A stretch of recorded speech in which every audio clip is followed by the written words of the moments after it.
Good afternoon, everyone.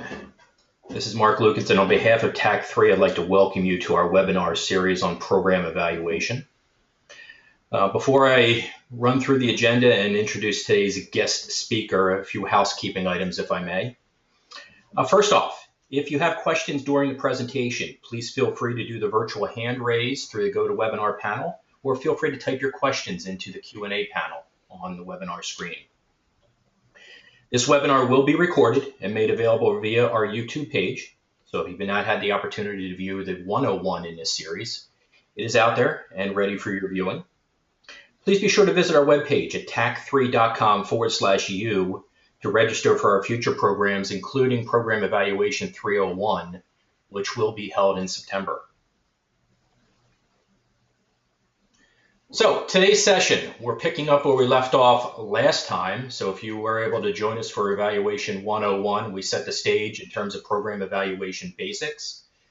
Today we'll be building on that. So we will be refreshing those in attendance today regarding those basics and then building off of that in terms of assessment of processes as well as outcomes. So today's presenter, today's guest. Without further delay, I'd like to introduce Dr. Jonathan Lukens. Dr. Lukens has a PhD from the University of Pennsylvania. He currently serves as an assistant professor at Salem State University. He is the board chair of a local not-for-profit right there in Massachusetts, and is also a partner at TAC 3. So without further delay, I'd like to turn it over to you, Jonathan. Great, thank you. So cover a little bit what we're going to talk about today. So I'm going to start by talking a little bit about the series and give a little kind of a brief recap of what we had discussed last time. And then I'm going to jump into trying to really capture what you need to be doing when you're doing program evaluation. And I want to start with some principles of informed consent. That is, what do we need to tell folks who are going to be participating in our evaluations, and a little bit about how we protect confidentiality and or anonymity. And then I want to talk a little bit more about logic models and use the logic models to segue into how we go about measuring the concepts that we want to measure. It's not always as straightforward as we think. And then after that, talk just a little bit about some more advanced analytical techniques and some things to think about when you're designing a program evaluation. So, to recap, one of the things we discussed last time was the why of program evaluation and why it's so important. And again, really to ensure compliance with legislative and funder requirements. It can be an important instrument for fundraising and development. It allows us to create and disseminate knowledge about our particular area. It increases accountability within our organizations. Any number of things as to why program evaluation is such an important thing to engage in. Now, one of the things we have to really think about when we're doing program evaluation is what do we need to do to protect the people who are going to be in our program evaluation. Now, program evaluation is a little different in that when, for instance, I do a research study in my capacity as a professor at Salem State, one of the things I have to do is go through an internal review process called an institutional review board. And the job of an institutional review board is to make sure that if I'm going to conduct research that involves human subjects, that I'm doing so ethically and I'm doing everything I can to protect the rights of those participants. Now, evaluation research is generally exempt from IRB reviews. It's right in the federal guidelines that evaluation does not constitute research that is under the purview of an institutional review board. However, even though we don't necessarily have to go through an institutional review board, it is still a really, really good practice to apply the same ethical standards that we would do with any other piece of, say, academic research, human subjects research that we would be conducting. And part of that means gaining consent from the people who are going to be in the program evaluation. And I'm going to use often today, I'm going to use as an example an evaluation I'm working on right now with the state of Massachusetts. Now, the state of Massachusetts has initiated a network of family resource centers, and these are places where families can go to get all sorts of services for kids who are struggling in school or things like that. And part of what the state wanted to do was to evaluate these family resource centers and see if they're effective. Now, we knew that one of the first things we need to do before we collect any data from anybody is make sure that the families who are coming into the family resource centers are comfortable with us collecting information about them. And so that's why we collect a consent form. And a consent form basically lays out everything we believe a family would need to know in order to make a decision as to whether or not they want to be the subject, a subject in our program evaluation. And it's really important for everybody to understand that everybody has a right to refuse to be part of a program evaluation. And that refusal does not affect their ability to receive services from an agency, for instance. Now, if you happen to be doing an evaluation in an organization that is covered by HIPAA, that is, if you're working in, say, a hospital or a mental health agency or a primary care clinic or something like that, then you have the additional step of perhaps needing to get an official HIPAA release to cover any protected health information. So what we look for in informed consent is simply a form, shouldn't be too long, maybe a page or two, that tells the research participants about all aspects of the research that will weigh in their decision as to whether or not they want to participate. It's also important to note that children cannot give consent. If you are working in a program that involves a lot of children, you will need actually the consent of a parent or guardian. And consent forms, there's a ton of templates available online for you to take a look at. And I'm always happy to share the consent forms that I use for evaluations that I've worked on. And they all include, in general, a few things like the title, the procedures. What are we asking people to do? Well, if we're doing an evaluation, we may just be doing a simple satisfaction survey. And so you spell out exactly what that means.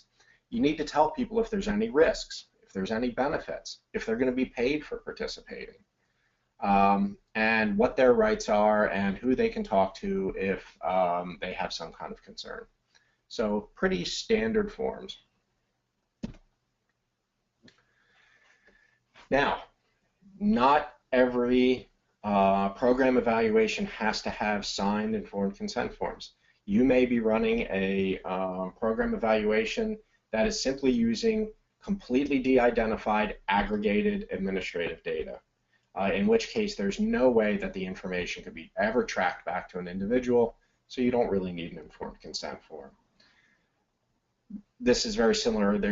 It may be the case that in your organization you are required by law to collect certain data for the purposes of state or federal reporting, in which case you often do not need to obtain informed consent. So, along the lines of informed consent, one of the other major ethical issues we really want to be attentive to when we're doing a program evaluation are issues around confidentiality. So, depending on your agency or organization and the kind of information you're collecting, you may have information that is fairly sensitive about people. In which case, we want to take certain steps to protect that information. And it could be any kind of private information. Um, and private simply means, is this information that somebody would reasonably expect would not be put out into public? And that's could be simple things like their name and their address, all the way to much more sensitive things like mental health diagnoses or things like that, whether or not they're under treatment for drug and alcohol use, whether or not they've engaged in any illegal activities. So we want to be very, very sensitive to the kinds of information that we're collecting and whether or not our participants would reasonably assume that that information would be kept private. A good rule of thumb, if somebody is willing to share their information with you for the purposes of evaluation, you owe it to them to do everything you can to keep that information private. So a few steps that we often want to take. When you're collecting information, generally you want to remove personal identifiers. So remove names from forms, remove addresses, social security numbers. You want to limit the access to your records. Really, only the people who are working on the evaluation are the people that need to have access to the records. One really common thing to do is, instead of using people's names on forms, is to assign them some sort of a code and use the code on the forms instead of using somebody's name, so that if somebody were to happen upon a data collection form, they wouldn't know how to track it back to an individual. And lastly, we always want to keep records under lock and key, and that includes digital records. A locked file cabinet in an office, for instance. Right, so those are really the major ethical concerns that you want to be thinking about. Again, most evaluation research does not fall under the oversight of an institutional review board that you would find, for instance, at a university.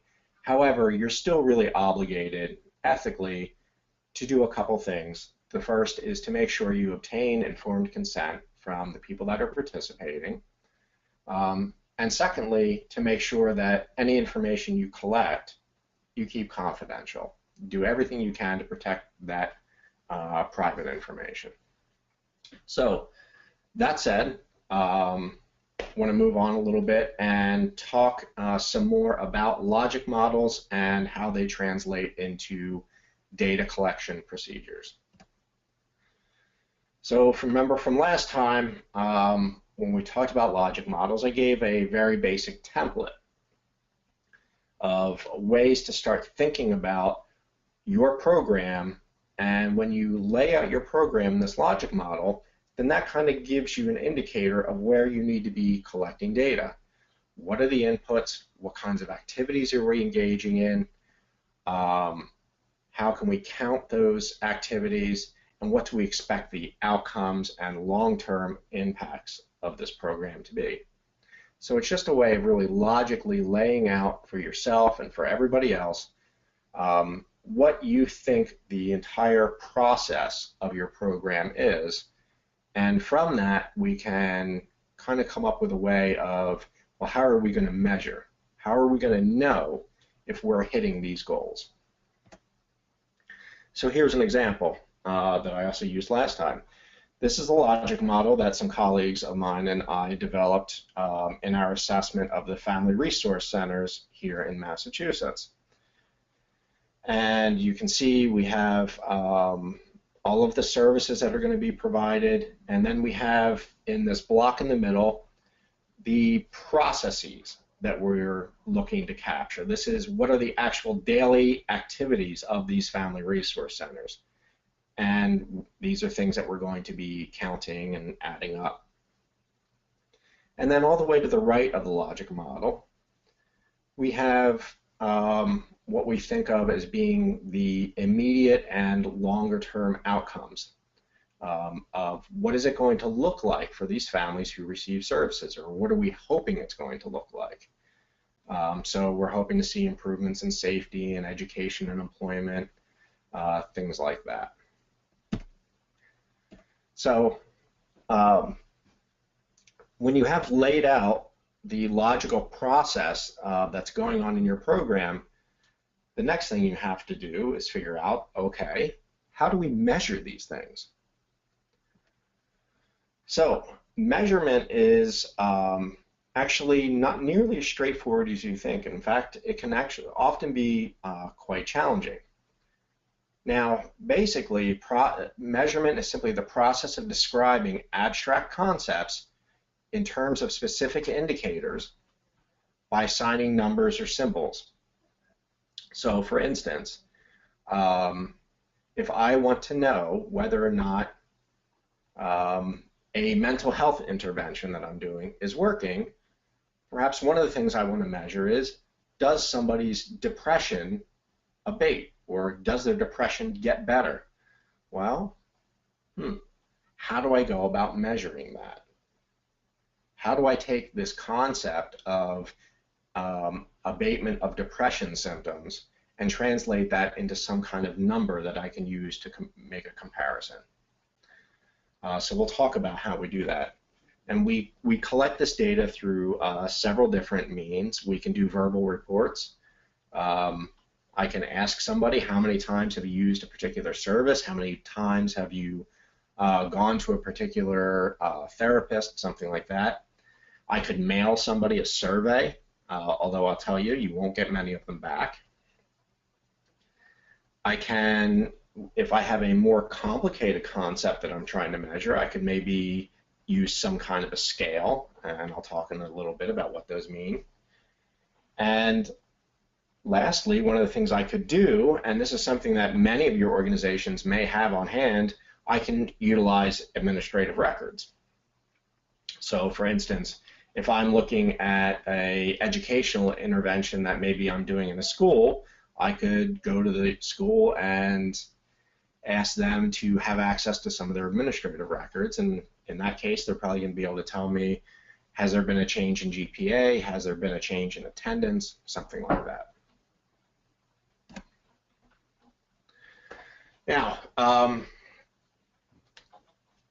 want to talk briefly here about the idea of levels of measurement. So when we're going to measure some of the concepts that are in our logic model, we have to be thinking about what the level of measurement is.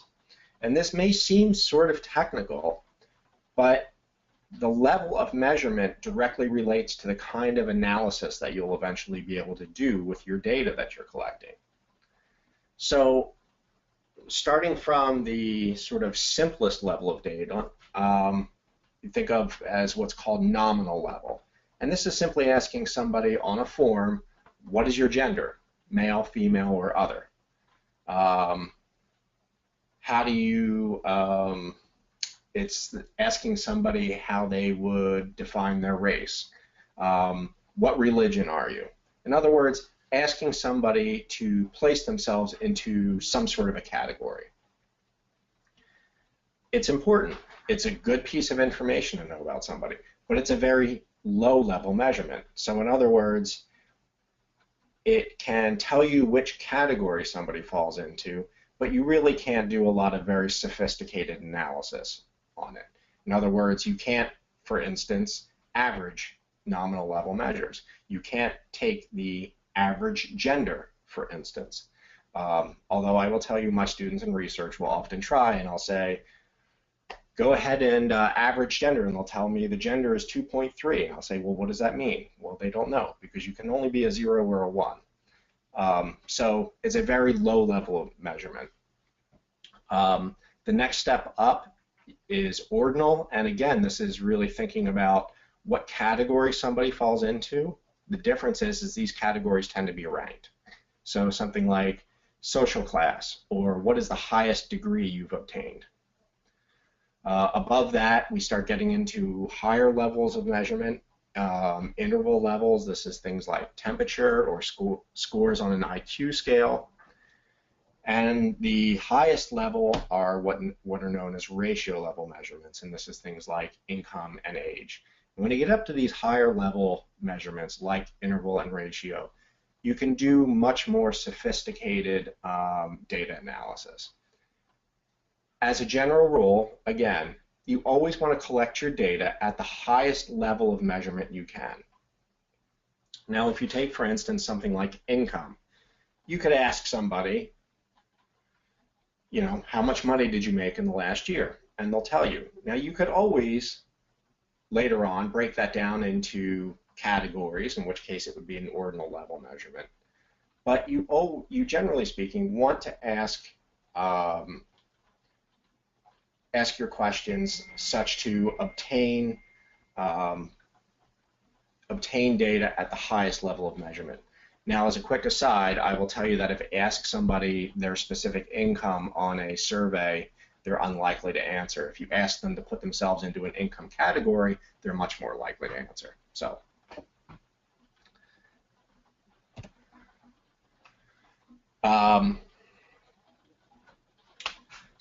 in a lot of cases, the processes that go on in the programs that we're trying to evaluate, we can really capture pretty easily through administrative data. And this is because this is often how many people came into our organization in the past month. How many people attended this special event that we put on? That's very, very simple information to collect, just counting stuff. Now, if you want to capture a little bit more about the socio-demographics of the people who are coming to your organization, well, you could do it through a verbal report. You could just ask them, or you could hand them a brief one-page survey and ask them to fill it out. Again, pretty straightforward. However, there may be some more complex concepts that we want to get at that require a more sophisticated approach to measurement. So, for instance, I talked about if you work in a mental health center, you may be very interested in whether or not somebody's depression or anxiety got better. Well, that's a little bit more difficult to measure. And if you think about this FRC logic model again, you'll notice down towards the bottom of the right-hand column, I have two concepts here, family functioning and resiliency. Well, that's a little bit more complex than just counting how many people came to a family resource center.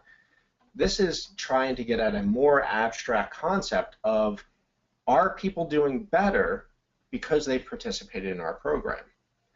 And so to measure that, we may need to use not a single question, but a series of questions put together into a scale. So many of the variables or outcomes that we're interested in, like say depression or family resiliency, can only be measured by asking somebody several questions. Each of the individual questions are what we could think of as an indicator.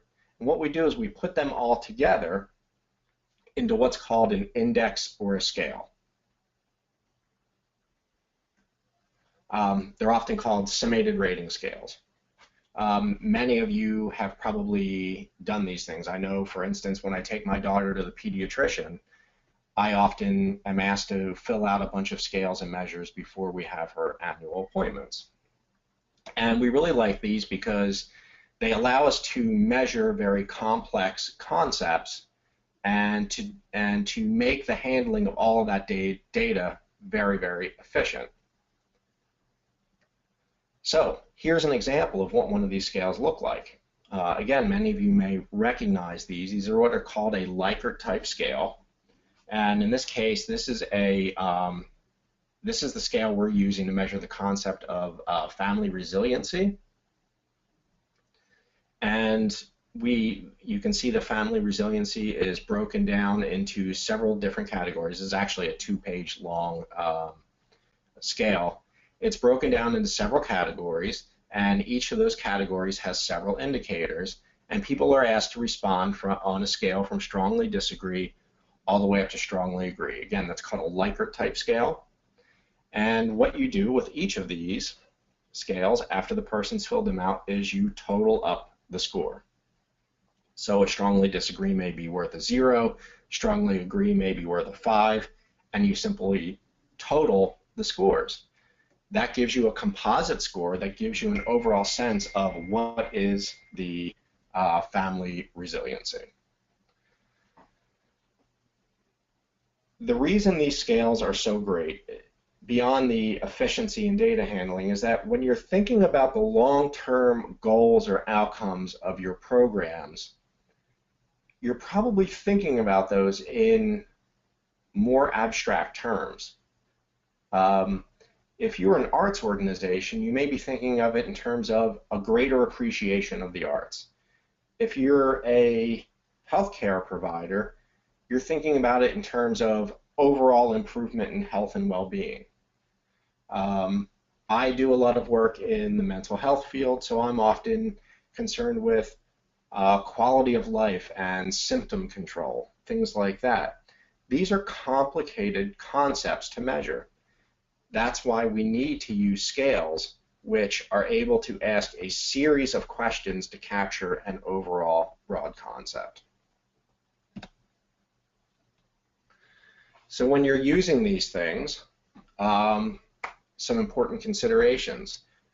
First of all, when you're administering them, you really have to know these scales very well and administer them very smoothly. So know the measure well, know the language very well.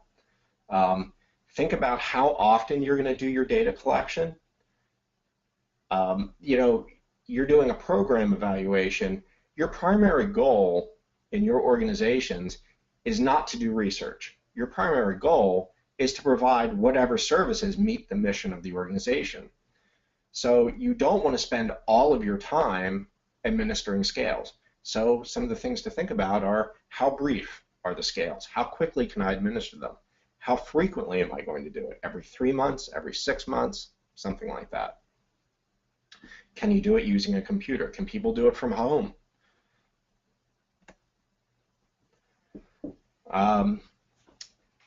Some quote-unquote rookie errors I often run into when I watch people administer these scales is that they'll often apologize. Gee, sorry, I have to ask you this stuff, but could you please fill this out for our evaluation? Well, if you say that to somebody, you may skew the responses a little bit. So simply be clear about the goals, why you're administering the measure, be sensitive to the client, and also be very mindful of any cultural differences between the person administering the scale and the person taking it.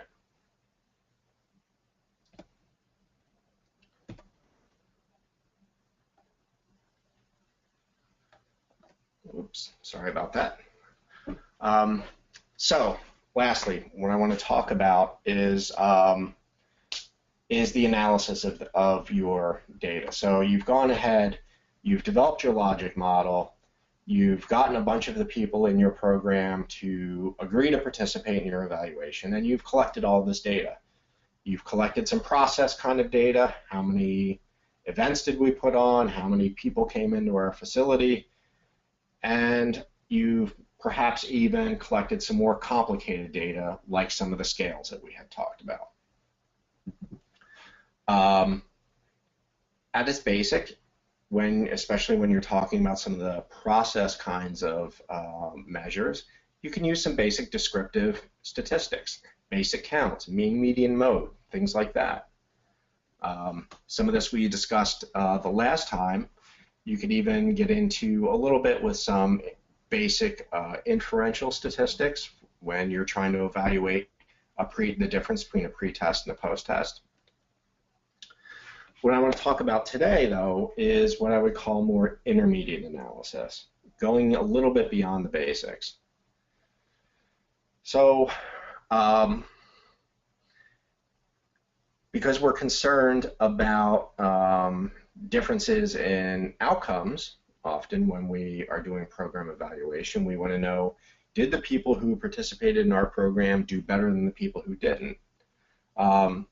We can do some very basic statistics on that, or we could do a slightly more sophisticated analysis. It's called an ANCOVA, where maybe we want to start controlling for certain variables like race or gender or socioeconomic status, things like that. Moving forward, there's also a process that's called linear regression. And in this case, this allows us to explore the relationship between two different variables. So a great example of this would be, what's the relationship between age and income? And does somebody's age predict income? Well, in the context of program evaluation, you may want to start thinking about, well, is it true that the longer somebody remains in our program, or the more involved somebody becomes in our program, the better the outcomes? Well, you get at that using what's called a regression analysis. And the last group of procedures are called logistic regressions. And this is when we're looking at perhaps one of two possible outcomes. Somebody completes a program or doesn't. This is often used when we're looking at substance abuse treatment. Did somebody complete their treatment, or did somebody not complete their treatment? What were all the characteristics that predicted whether or not somebody would finish a program or not? And the process we use for determining that is called logistic regression, and it gives you an odds ratio, which is what is the likelihood of one event happening versus some other event happening. Again, these analyses are a little bit more complex.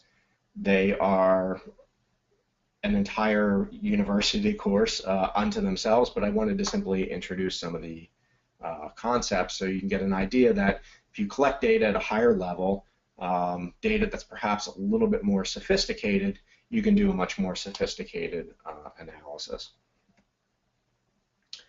So that's the end of the 201 series. Gives you, again, really just a moving beyond the introduction to looking at models for more sophisticated program evaluation. I'll tell you that coming up, the next one, which is the 301, will be on the topic of needs assessment. So how do you go about determining what a community need is and how you're going to respond to it? That's also part of program evaluation. And later on, we'll get into some even more sophisticated models of program evaluation, community-based randomized controlled trials, things like that. Happy to answer questions. Thank you, Jonathan. We do have a couple questions that have come up, and I'll read them to you. The first question, how difficult is it to come up with a comprehensive survey or scale? Scales, it's usually best to identify a scale that's already been developed. Scale development is actually an entire academic discipline unto itself called psychometrics. So they are actually very, very complicated to develop. So your best bet is to generally try to find a scale that's already been developed, and there's a lot of them out there. In terms of developing surveys, there are a lot of useful guides to doing that. There is an art to putting together a good survey instrument because if you don't do them properly, people will generally just simply stop responding to them, or they won't return them, or something like that. So there is an art to it, and when possible, you want to access somebody who's done it before, who has some experience, and you want to pilot test them. Excellent, thank you. And we do have one other question here. On behalf of this person's organization, so short of having an expert in the field, who from this person's organization should be involved in creating such evaluations? Who should be involved in the program evaluation process? Oh, well, that's a good question. Definitely the clients of the program, or the consumers, or whoever it is that's actually coming to the organization, they should be involved in it. And the people who are providing services, really, the more people you get involved, the more perspectives you get, the better your program evaluation is going to be. Okay. All right, that looks like all of the questions that we have today, Jonathan. Okay. Well, thank you everyone for joining us this afternoon.